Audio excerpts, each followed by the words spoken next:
কেন ফোটে। বিদ্রোহী কবি কাজী নজরুল ইসলামের দ্বিতীয় পুত্র ছিলেন বুলবুল। শিশু বয়স থেকেই ছিলেন অসামান্য মেধাবী। খুব ছোট থেকেই খুব মিষ্টি সুরে গান গাইতে পারত সে। সবাই তাকে কবি নজরুলের যোগ্য উত্তরসূরি ভাবতে শুরু করেন। কবিও তাকে অসম্ভব ভালোবাসতেন। ছোটকালে কবি নজরুল তার পুত্রকে একটি গজল শিখিয়ে দিয়েছিলেন। বুলবুল সেই গজলটি কচি কণ্ঠে অত্যন্ত সুমধুর সুরে বলতেন। পুত্রের কণ্ঠের জাদুতে মুগ্ধ হয়ে যেতেন কবি নিজেও।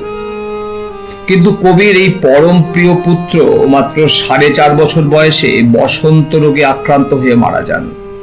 এরপর থেকেই কবি শারীরিক ও মানসিকভাবে দুর্বল হতে শুরু করেন। যে মানুষটি বন্ধুদের আড্ডা মাতিয়ে রাখত, সদা চঞ্চল সেই মানুষটি একদম বিমর্ষ হয়ে পড়েন। দুরারোগ্য ব্যাধিতে আক্রান্ত হওয়া পর্যন্ত তার সেই বিমর্ষতা কাটেনি। এতটাই পুত্রশোকে বিহ্বল ছিলেন তিনি। কবির পরম প্রিয় সেই পুত্র বুলবুলকে নিয়ে নজরুলের দুটি অত্যন্ত বেদনাময় কাহিনী আছে। সেই কাহিনীর অবতারণা করতেই আজকের এই ভিডিও। 4 বছরের শিশু বুলবুল যে রাতে মারা গিয়েছিল, সেই রাতে কবির পকেটে একটা কানা কড়িও ছিল না। অথচ কাফান টাফান গাড়িতে করে দেহ নেওয়া ও গোরস্থানে জমি কেনার জন্য দরকার অন্তত 150 টাকা। সে সময়ের 150 টাকা মানে অনেক টাকা। এত টাকা কোথায় পাবেন? বিভিন্ন লাইব্রেরিতে লোক পাঠানো হলো, না, টাকার তেমন ব্যবস্থা হয়নি। শুধুমাত্র ডিএম লাইব্রেরি দিয়েছিল 35 টাকা। আরো অনেক টাকা বাকি। ঘরে দেহ রেখে কবি গেলেন এক প্রকাশকের কাছে।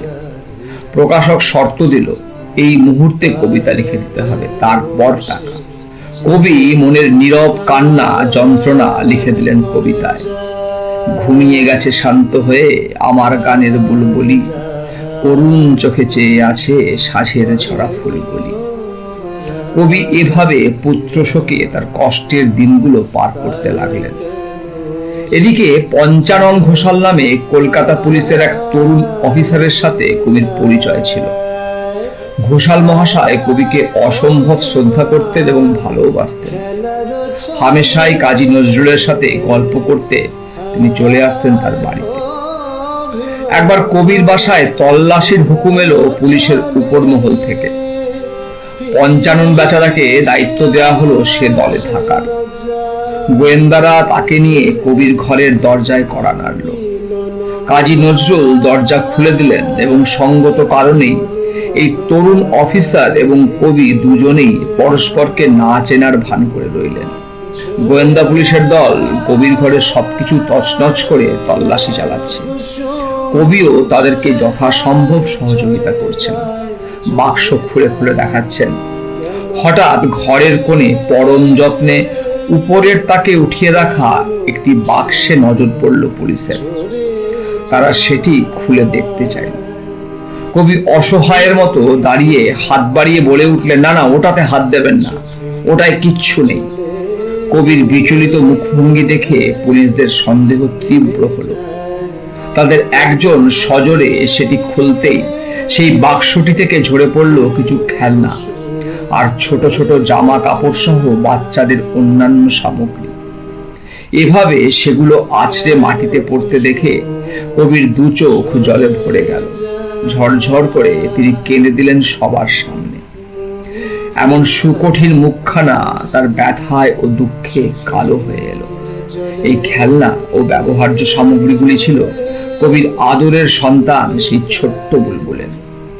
তার মৃত্যুর পর এসব বুকে জড়িয়ে কবি সান্ত্বনা খুঁজে পেতেন। আদর আর চুমো পৌঁছে দিতেন বুলবুলের গালে। পরবর্তীতে পুলিশ অফিসার পঞ্চানন ঘোষাল তার এক লেখায় নিজেকে অত্যন্ত ব্যর্থ ও লজ্জিত উল্লেখ করে লিখেছেন, এরপর কত মানুষের কত ঘর সার্চ করেছি, কিন্তু সেদিনের মতো এমন কষ্ট আর কোথাও পাইনি। এরকম আরো কাহিনীর হদিশ পেতে যাওয়ার আগে অবশ্যই চ্যানেলটি সাবস্ক্রাইব করে রাখুন। আরো বেশি বেশি মানুষকে এরকম নানা কাহিনীর হদিশ দিতে ভিডিওটি পরিচিত জনদের মধ্যে শেয়ার করবেন এই প্রত্যাশা রাখছি। ধন্যবাদ। ভালো থাকবেন। নিশি ভরে সে কেন যায়, সরে যায়, ঝরে যায়।